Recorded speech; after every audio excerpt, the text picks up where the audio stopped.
ऐसे ही educational video को पाने के लिए मेरे चैनल को सब्सक्राइब करें और साथ में बेल आइकन को प्रेस करें ताकि मेरे आने वाले वीडियो की नोटिफिकेशन आपको मिल सके। Okay, now let's start. नमस्कार दोस्तों, वेलकम यू ऑल। आपका स्वागत है आपके अपने यूट्यूब चैनल पर जिसका नाम है east day with Anil sir. दोस्तों, आज के इस वीडियो लेक्चर में हम लोग हिंदी व्याकरण के बारे में पढ़ेंगे। So without any let let's start the video. पर जैसा कि जानते हैं कि जो आज का टॉपिक है वो है हिंदी व्याकरण, तो सबसे पहले हम लोग जानेंगे कि व्याकरण क्या होता है। तो चलते हैं, देखते हैं अगले स्लाइड पर क्या लिखा हुआ है। तो देखिए यहाँ पे लिखा हुआ है व्याकरण का अर्थ मतलब विश्लेषण करने वाला शास्त्र। तो विश्लेषण करने वाले शास्त्र को हम लोग व्याकरण बोलते हैं। तो व्याकरण वह शास्त्र है जो किसी भाषा के स्वरूप को स्पष्ट करता है तथा उसे शुद्ध उच्चारित करने, लिखने और समझने की विधि बताता है। मतलब हम लोग व्याकरण के माध्यम से किसी भाषा को कैसे बोलना है, कैसे लिखना है तथा कैसे समझना है, ये तमाम चीज़ें हमें मालूम चलती हैं। अगर इसको हम और शब्दों में कहें तो व्याकरण भाषा की मर्यादा का उल्लंघन करने से रोकता है। नेक्स्ट यहाँ पे क्या लिखा हुआ है, व्याकरण के अंतर्गत संज्ञा, लिंग, वचन, कारक, सर्वनाम, विशेषण, क्रिया आदि का वर्णन होता है। हिंदी व्याकरण के अंतर्गत इसका विशेष स्थान होता है। तो फ्रेंड, ये कुछ इन्फॉर्मेशन थी व्याकरण के लेके। आप चलते हैं अगले टॉपिक पे, देखते हैं वो टॉपिक क्या है। अब हम लोग यहाँ पढ़ेंगे संज्ञा यानी नाउन। संज्ञा को इंग्लिश में नाउन बोलते हैं और हिंदी में संज्ञा ही बोलते हैं। तो संज्ञा को स्टार्ट करने से पहले, उससे पहले हम लोग पढ़ेंगे कि आपका संज्ञा शब्द कहाँ से आया। तो बात करेंगे प्रयोग के आधार पर। तो प्रयोग के आधार पर शब्दों के मुख्य रूप से दो भाग किए गए हैं। एक आपका होता है विकारी, एक आपका होता है अविकारी। तो विकारी शब्द आपके कौन से होते हैं? जिन शब्दों में काल, कारक, लिंग, वचन, पुरुष आदि के कारण कोई विकार यानी परिवर्तन हो जाता है तो वह आपका विकारी शब्द कहलाता है। विकारी शब्दों को चार भागों में बांटा जा सकता है। कौन कौन से? संज्ञा हो गया, सर्वनाम हो गया, विशेषण हो गया और आपका क्रिया हो गया। जबकि आपके जो अविकारी शब्द होते हैं, तो जिन शब्दों में काल, कारक, लिंग, वचन, पुरुष आदि के कारण कोई विकार यानी परिवर्तन नहीं होता है, वह आपका अविकारी शब्द कहलाता है। अविकारी शब्दों को चार भागों में बांटा जा सकता है। कौन कौन से आपके हैं? क्रिया विशेषण, संबंध बोधक, समुच्चय बोधक और आपका विस्मयादि बोधक। तो आपका जो संज्ञा आया है वो आपका विकारी शब्दों से आया हुआ है। देखिए, विकारी शब्द आपके होते कौन से हैं? मैंने आपसे क्या बताया अभी कि जिन शब्दों में काल, कारक, लिंग, वचन, पुरुष आदि के कारण कोई परिवर्तन हो सकता है वो आपका विकारी शब्द होता है। जैसे बात करें लड़का, तो लड़का बोलें कि इसका बहुवचन क्या होगा, तो इसका हो जाएगा लड़के हो जाएगा। लड़की है, इसका बहुवचन क्या होगा? लड़कियां हो जाएगा। तो ये आपके सारे विकारी शब्द हैं। मतलब इनको हम कारक, लिंग, वचन के आधार पर इसको चेंज कर सकते हैं, इसको हम लोग बदल सकते हैं। लेकिन बात करें इधर की, जिससे लिखा हुआ है इधर, लिखा हुआ है इधर। अब आपसे मैं बोलूं कि इधर का लिख के दिखाइए आप बहुवचन, तो क्या होगा? क्योंकि इसका बनेगा नहीं, तो ये आपका हो जाएगा अविकारी शब्द हो जाएगा। जैसे मैंने बोला कोई, मैंने कहा आपसे चलिए कोई का लिख के दिखाइए आपको बहुवचन, क्या होगा? इसका आप नहीं बना पाएंगे क्योंकि ये आपका है अविकारी शब्द। तो विकारी मतलब जिसमें हम लोग काल, कारक, लिंग, वचन, पुरुष आदि के आधार पे हम लोग कोई इसमें परिवर्तन कर सकते हैं। अब देखते हैं यहाँ पे लिखा हुआ है संज्ञा, इसको हम लोग डिस्कस करेंगे। देखिए, संज्ञा दो शब्दों से मिलकर बना हुआ है। कौन कौन सा है? एक आपका है सम प्लस ज्ञा। फ्रेंड्स, आपका सम ऐसे लिखा जाएगा, यहाँ पर मिस्टेक है, सम ऐसे लिखा जाएगा। तो यहाँ पे देखिए संज्ञा आपकी दो शब्दों से मिलकर बनी है, सम प्लस ज्ञा, अर्थात सम्यक ज्ञान कराने वाली। सम्यक ज्ञान कराने वाली कहने का तात्पर्य यह है कि किसी भी वस्तु, व्यक्ति, स्थान, गुण, भाव आदि का सम्यक ज्ञान कराने वाले शब्द को संज्ञा कहते हैं। फ्रेंड, जब आप सो के उठते हैं और जब आप सोने जाते हैं तो उसके बीच में आप लोग तमाम तरीके की संज्ञा वाली चीज़ों को देखते हैं। अपने मामा से मिले तो मामा क्या है? यहाँ पे संज्ञा है। किसी फ्रेंड से मिले, कोई चीज़ आपने यूज़ की या कोई चीज़ आपने खाई, तो देखिए वो सब आपके संज्ञा के उदाहरण आपके सारे हैं। तो सम्यक ज्ञान कराने वाली चीज़ को हम लोग संज्ञा कहते हैं। देखिए, अगर और शब्दों में कहें इसको, तो किसी व्यक्ति, स्थान, प्राणी, गुण, भाव आदि का बोध होता है, उसे हम लोग संज्ञा कहते हैं। तो ये तो डेफिनेशन थी संज्ञा के बारे में। अब चलिए देखते हैं आगे इसमें क्या लिखा हुआ है। देखिए, संज्ञा के 5 भेद माने जाते हैं। संज्ञा के 5 भेद माने जाते हैं। कौन कौन से आपके हैं? तो पहला आपका यहाँ पर है व्यक्तिवाचक संज्ञा, जिसको हम लोग बोलते हैं प्रॉपर नाउन। दूसरा आपका यहाँ पर है जातिवाचक संज्ञा, जिसको हम लोग बोलते हैं कॉमन नाउन। तीसरा आपका यहाँ पर है भाववाचक संज्ञा, जिसको हम लोग बोलते हैं एब्स्ट्रैक्ट नाउन। चौथा आपका यहाँ पर है द्रव्यवाचक संज्ञा, जिसको हम लोग बोलते हैं मटेरियल नाउन। और पांचवा आपका है समूह या समूहवाचक संज्ञा, जिसको हम लोग बोलते हैं कलेक्टिव नाउन। तो आपके 5 होते हैं। संज्ञा के आपके 5 भेद होते हैं। कई बार एग्जाम में आपसे सीधे यही क्वेश्चन पूछ लेता है कि संज्ञा के कितने भेद होते हैं। तो संज्ञा के आपके 5 भेद होते हैं, आपको चीज पता होनी चाहिए। अभी तक हमने जाना कि संज्ञा के 5 भेद होते हैं। अब हम लोग नेक्स्ट स्लाइड में इसको एक एक करके डिस्कस करेंगे। तो चलिए देखते हैं नेक्स्ट स्लाइड पे क्या लिखा हुआ है। देखिए पहला आपका यहाँ पे लिखा हुआ है व्यक्तिवाचक संज्ञा यानी प्रॉपर नाउन। तो देखिए इसकी डेफिनेशन क्या है कि जिन संज्ञा शब्दों से किसी एक ही वस्तु, व्यक्ति या स्थान आदि का बोध होता है उसे हम लोग व्यक्तिवाचक संज्ञा कहते हैं। मतलब जिन संज्ञा शब्दों से किसी एक ही वस्तु, व्यक्ति या स्थान आदि का बोध होता है उसे व्यक्तिवाचक संज्ञा कहते हैं। जैसे आप समझते हैं इसको एग्जाम्पल से। बात करें यहाँ पर व्यक्तियों के नाम के बारे में, बात करें यहाँ पर व्यक्तियों के नाम के बारे में, तो जैसे हो गया राम हो गया, कृष्ण हो गया, महात्मा बुद्ध हो गया, मोहन हो गया, सुरेश हो गया, ये सारे यहाँ पर एक ही व्यक्ति हैं। ठीक है, तो ये सारे एग्जाम्पल आपके किसके हो गए? व्यक्तिवाचक संज्ञा के हो गए। बात करें यहाँ पर ग्रंथों के नाम के बारे में, तो जैसे आपका बाइबिल हो गया, रामायण हो गया, रामचरितमानस हो गया, साकेत हो गया, कुरान हो गया, कामायनी हो गया, तो ये सारे आपके व्यक्तिवाचक संज्ञा के सारे उदाहरण आपके हैं, एग्जाम्पल सारे हैं। बात करें यहाँ पे फलों के नाम के बारे में, तो जैसे आपका हो गया आम हो गया, अमरूद हो गया, संतरा हो गया, केला हो गया, आदि हो गया। बात करें यहाँ पे समाचार पत्रों के नाम के बारे में, तो जैसे आपका हो गया दैनिक जागरण, अमर उजाला, हिंदुस्तान आदि। नदियों के नाम के बारे में बात करें, देखिए हमने आपसे क्या बताया यहाँ पर, अभी डेफिनेशन आप ढंग से पढ़ेंगे तो यहाँ पे क्या बोला आपसे कि जिन संज्ञा शब्दों से किसी एक ही वस्तु, व्यक्ति, स्थान आदि का बोध होता हो।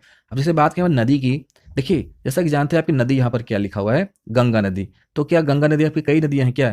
केवल आपकी एक नदी है। अगर गंगा मैंने बोला तो आपके दिमाग में तुरंत चला गया, ये बात क्लिक हो गई कि हम लोग यहाँ पे नदी की बात कर रहे हैं, हम लोग यहाँ पे केवल गंगा नदी की बात कर रहे हैं। बात करें कावेरी की, तो कावेरी भी आपकी एक नदी है। तो जैसे मैंने कावेरी का नाम लिया तो आपके दिमाग में फट से माइंड में बात क्लिक हो गई कि हम लोग यहाँ पे कावेरी नदी की बात कर रहे हैं। ऐसे आपका सिंधु हो गया, राप्ती हो गई, आदि आपके हो गए। बात करें यहाँ पे नगरों के नाम के बारे में, तो जैसे आपका नेक्स्ट यहाँ क्या लिखा हुआ है, लखनऊ है, वाराणसी है। देखिए लखनऊ तो एक ही है ना, हम लोग केवल यहाँ पे क्या बात कर रहे हैं, जैसे लखनऊ का नाम लिया तो आपके माइंड में बात क्लिक होगी, हाँ हम लोग लखनऊ शहर की बात कर रहे हैं जो यूपी की राजधानी है।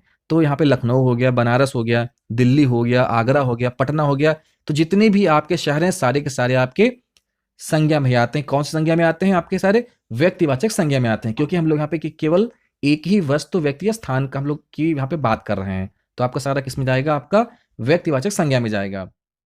अब हम लोग यहाँ पढ़ेंगे जातिवाचक संज्ञा के बारे में, यानी इसको हम लोग बोलते हैं कॉमन नाउन। देखिए जिन संज्ञा शब्दों से किसी एक ही प्रकार की अनेक वस्तुओं का बोध होता है उन्हें जातिवाचक संज्ञा कहते हैं। मतलब आपने किसी एक चीज का नाम लिया और वहां पर अनेक वस्तुओं का बोध हो गया तो आपका कहलाएगा जातिवाचक संज्ञा यानी कॉमन नाउन। समझते हैं इसको एग्जाम्पल से। जैसे आपने बोला भाई, है ना, आपने बोला भाई, आपने बोला भाई यानी ब्रदर, बट यहाँ पे ये चीज क्लियर नहीं कि आप कौन से भाई की बात कर रहे हैं। मतलब जितने भी आपके भाई हैं सारे उसके अंतर्गत आ जाएंगे। लेकिन अगर आपने बोला चचेरा भाई, आपने बोला ममेरा भाई, अगर आपने चचेरा या ममेरा वर्ड यूज कर दिया तो अब तो आपका पहुंच जाएगा वो व्यक्तिवाचक संज्ञा में। लेकिन अगर आपने वहां पे केवल भाई वाला वर्ड यूज किया है तो आपका हो जाएगा वो जातिवाचक संज्ञा। हम लोग और समझेंगे एग्जाम्पल से इसको। देखिए नेक्स्ट क्या लिखा हुआ है यहाँ पर, संबंधियों, व्यवसायों, पदों, कार्यों के नाम। जैसे आपका भाई मैंने आपको समझाया भी, माँ हो गया, डॉक्टर हो गया, वकील हो गया, मंत्री हो गया। जैसे आपने बोला मंत्री, है ना, तो जैसा कि जानते हैं आपके 2 मंत्री होते हैं, एक आपके राज्य के मंत्री होते हैं, एक आपके केंद्र के मंत्री होते हैं।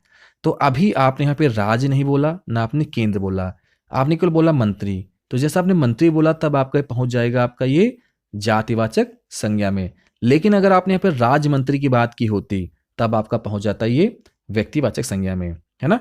तो ये डिफरेंस आपका होता है व्यक्तिवाचक में और जातिवाचक में। मतलब आपने घर कहा तो यहाँ पर सभी प्रकार के घर आ गए, आपने पहाड़ कहा तो यहाँ पे सभी प्रकार के पहाड़ आ गए, और आपने नदी कहा तो यहाँ पे सभी प्रकार के नदी आ गए यहाँ पे। तो ये आपका कहलाता है जातिवाचक संज्ञा यहाँ पर। तो हम लोग और पढ़ेंगे कुछ एग्जाम्पल के माध्यम से इसको। तो जैसे नेक्स्ट आपका यहाँ पर है पशु पक्षियों के नाम। तो बैल हो गया, घोड़ा हो गया, हिरन हो गया, कुत्ता हो गया, तोता हो गया, मैना हो गया, मोर हो गया, आदि। तो ये सारे आपके एग्जाम्पल हैं जातिवाचक संज्ञा के। नेक्स्ट आपका यहाँ पर है वस्तुओं के नाम। मतलब मकान हो गया, कुर्सी हो गया, मेज हो गया, पुस्तक हो गया, कलम हो गया, आदि। नेक्स्ट आपका यहाँ पर है प्राकृतिक तत्वों के नाम। जैसे बिजली है, वर्षा है, आंधी है, तूफान है, ज्वालामुखी है। ये सारे सारे एग्जाम्पल आपके किसके हैं? जातिवाचक संज्ञा के, यानी कॉमन नाउन के। तो नेक्स्ट आपका यहाँ पर है, देखते हैं क्या लिखा हुआ है, जातिवाचक और व्यक्तिवाचक संज्ञा में अंतर। अब लोग यहाँ पे पढ़ेंगे जातिवाचक और व्यक्तिवाचक संज्ञा में अंतर। देखिए यहाँ पे एक तरफ लिखा हुआ है जातिवाचक, एक तरफ लिखा हुआ है यहाँ पर व्यक्तिवाचक। अब इसमें देखेंगे जातिवाचक में लिखा हुआ है कवि, मतलब आपने यहाँ पे कवि की बात की।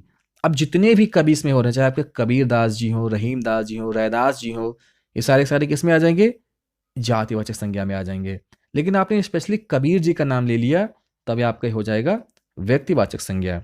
आप यहाँ बोला स्त्री, अब स्त्री में जितनी भी स्त्रियां हैं आपकी सारी आ जाएंगी, मतलब आपने यहाँ पे एक जाति का बोध करा दिया, मतलब आपने यहाँ पे स्त्री जाति का बोध करा दिया, तो यहाँ पे ये आपका पहुंच जाएगा जातिवाचक संज्ञा में। लेकिन आपने अगर उस स्त्री का नाम ले लिया, जैसे मान लीजिए उस स्त्री का नाम है सुधा, तो ये हो जाएगा व्यक्तिवाचक संज्ञा में। ऐसे ही आपने बोला नगर, तो जितने भी नगर आपके हैं सारे के सारे आपके जातिवाचक संज्ञा में आ जाएंगे, मतलब आपने यहाँ पे नगर जाति का बोध कराया है। अब जितने भी नगर आपके हैं वो सारे के सारे क्या हो जाएंगे, आपके जातिवाचक संज्ञा हो जाएंगे। लेकिन आपने स्पेशली आपने नगर का नाम ले लिया, जैसे आपने लखनऊ ले लिया, दिल्ली ले लिया, कानपुर ले लिया, प्रयागराज ले लिया, तो ये आपका हो जाएगा व्यक्तिवाचक संज्ञा। नेक्स्ट बात करें यहाँ पे पर्वत की, आपने पर्वत बोला तो जितने भी पर्वत थे सारे उसमें आ गए। लेकिन आपने स्पेशली हिमालय बोला यहाँ पर, है ना, आपने हिमालय बोला मतलब आपने एक पर्वत का जिक्र कर दिया, तो ये आपका पहुंच जाएगा व्यक्तिवाचक संज्ञा में। और आपने पर्वत बोला तो ये आपका आ जाएगा जातिवाचक संज्ञा में। तो आई होप कि ये चीज़ आपको समझ में आई होगी। मतलब आपने घर कहा तो सारे तरीके से घर आ गए इसमें, आपने पहाड़ बोला तो सारे पहाड़ इसमें आ गए, और आपने नदी कहा तो सारी नदियाँ इसमें आ गई। तो ये डिफरेंस होता है जातिवाचक में और व्यक्तिवाचक में। आई होप कि चीज आपको समझ में आ गई होगी। नेक्स्ट यहां पर आपका है भाववाचक संज्ञा, यानी एब्स्ट्रैक्ट नाउन। तो समझते हैं इसको परिभाषा से पहले। देखिए, जिन संज्ञा शब्दों से किसी वस्तु के गुण, दशा या व्यवहार का बोध होता है उन्हें भाववाचक संज्ञा कहते हैं। मतलब जो संज्ञा शब्द किसी व्यक्ति या वस्तु के गुण, दोष, भाव या दशा का बोध कराए उन्हें भाववाचक संज्ञा कहते हैं। समझते हैं इसको एग्जाम्पल से। बात यहाँ पे गुण के अर्थ में, मतलब गुण के अर्थ में तो जैसे आपका सुंदरता हो गया, कुशाग्रता हो गया, बुद्धिमत्ता हो गया आदि। नेक्स्ट बात यहाँ पे अवस्था के अर्थ में, जैसे आपका जवानी हो गया, बचपन हो गया, बुढ़ापा हो गया आदि। बात यहाँ पे दशा के अर्थ में, तो जैसे आपका हो गया उन्नति हो गया, अवनति हो गया, चढ़ाई हो गया, ढलान हो गया आदि। बात यहाँ पे भाव के अर्थ में, तो जैसे आपका मित्रता हो गया, यहाँ पे शत्रुता हो गई, कृपणता हो गई, मिठास हो गई आदि। तो ये सारे एग्जाम्पल आपके किसके हैं, भाववाचक संज्ञा के। मतलब यहाँ पर क्या है कि यहाँ पे देख के हम जान पा रहे हैं उसके गुण के बारे में, दशा के बारे में या व्यवहार के बारे में, हम लोग यहाँ पे उसके व्यवहार के बारे में जान पा रहे हैं। तो ऐसे शब्द जो किसी व्यक्ति या वस्तु के गुण, दोष, भाव या दशा का बोध कराएं उसे हम लोग भाववाचक संज्ञा कहते हैं। नेक्स्ट आपका यहां पर है द्रव्यवाचक संज्ञा, मतलब मैटेरियल नाउन। तो समझते हैं इसकी परिभाषा से पहले। देखिए, जिन संज्ञा शब्दों से किसी ऐसे पदार्थ या द्रव्य का बोध होता है जिसे हम नापतोल कर सकते हैं लेकिन गिन नहीं सकते हैं, उन्हें द्रव्यवाचक संज्ञा कहते हैं। समझते हैं इसको एग्जाम्पल से। जैसे मैंने आपसे बोला कि पानी की बोतल लेकर आओ, मैंने आपसे बोला पानी की बोतल लेकर आओ, तो आप गए मार्केट में और 2 पानी की बोतल ले आए, और एक एक बोतल आप लेकर आए, जो लेकर आप आए वो 1 लीटर की एक बोतल थी, मतलब आप 2 बोतल लेकर आए तो आपके 2 लीटर हो गए, है ना। आप 3 ले आएंगे तो आपके 3 लीटर हो जाएगा। तो आप इसके नापतोल तो कर सकते हैं कि ठीक है उसमें 1 लीटर पानी है, 2 लिया तो 2 लीटर हो गया, 3 लिया तो 3 लीटर हो गया। लेकिन मैंने बोला आपसे गिनो, तो क्या पानी को गिन सकते हैं? आप नहीं गिन सकते हैं।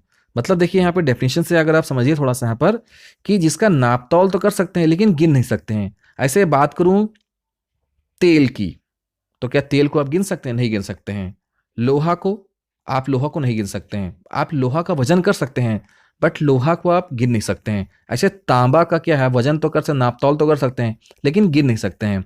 तो जिन संज्ञा शब्दों से किसी ऐसे पदार्थ या द्रव्य का बोध होता है जिसे हम नापतोल तो कर सकते हैं लेकिन गिन नहीं सकते हैं, उन्हें द्रव्यवाचक संज्ञा कहते हैं।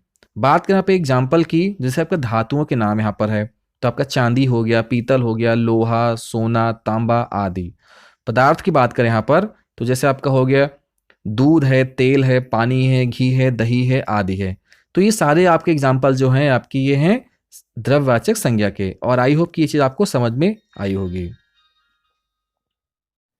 नेक्स्ट हमारा यहाँ पर है समूह या समूहवाचक संज्ञा, मतलब कलेक्टिव नाउन। देखिए समझते हैं इसको परिभाषा से पहले। देखिए जिन संज्ञा शब्दों से एक ही जाति की वस्तुओं के समूह का बोध होता है उन्हें हम लोग समूहवाचक संज्ञा कहते हैं। मतलब जिन संज्ञा शब्दों से समूह या समुदाय का बोध हो उसे हम लोग समूह या समूहवाचक संज्ञा कहते हैं। समझते हैं इसको एग्जाम्पल से। जैसे बात करें यहाँ पर एक क्रिकेट टीम की, बात करें यहाँ पर क्रिकेट टीम की, तो जैसा कि आप जानते हैं कि आपके क्रिकेट टीम में टोटल 11 प्लेयर होते हैं। अगर उसी टीम में क्या एक आदमी है तो उसको क्या आप टीम बोलेंगे? उसको आप नहीं बोलेंगे। 2 हो तो क्या इसको टीम बोलेंगे? नहीं बोलेंगे। जब तक आपके 11 प्लेयर उसमें नहीं हो जाएंगे तब तक इसको आप एक टीम नहीं बोलेंगे आप, ठीक है। इसी तरीके से बात करें एक कक्षा की, क्या एक कक्षा में अगर एक बच्चा हो, ठीक है, तो क्या उसे आप संपूर्ण कक्षा बोलेंगे? नहीं। जब उसमें बहुत सारे बच्चे होंगे तभी वो कक्षा कहलाएगी। ऐसे ही आप बात करें यहाँ पर गुच्छा की, आप बात करें गुच्छा की, मान लो बात करते हैं हम लोग चाबियों के गुच्छे की, तो क्या अगर उस चाबी के गुच्छे में अगर वहाँ पे क्या एक चाबी हो तो उसको आप क्या गुच्छा बोलेंगे? उसको आप गुच्छा नहीं बोलेंगे जब तक वहाँ पे बहुत ढेर से चाबियाँ ना हो। मान लीजिए आपकी 5 चाबी हैं, 6 चाबी हो गई उसके अंदर, तब आप कहेंगे कि चाबियों का गुच्छा है। तो अगर इसको डेफिनेशन पढ़ते हैं फिर से एक बार, देखिए जिन संज्ञा शब्दों से एक ही जाति की वस्तुओं के समूह का बोध होता हो, ठीक है, मतलब आपने चाबी, ढेर से चाबी हो गए तो एक ही समूह हो गया, ठीक है, समूह के ढेर सारे हो गए। आपने टीम की बात की यहाँ पर, है ना, तो क्या हुआ कि जब वहाँ पे बहुत सारे आपके मिले वहाँ पे तब आपके वहाँ एक टीम बन गया, है ना।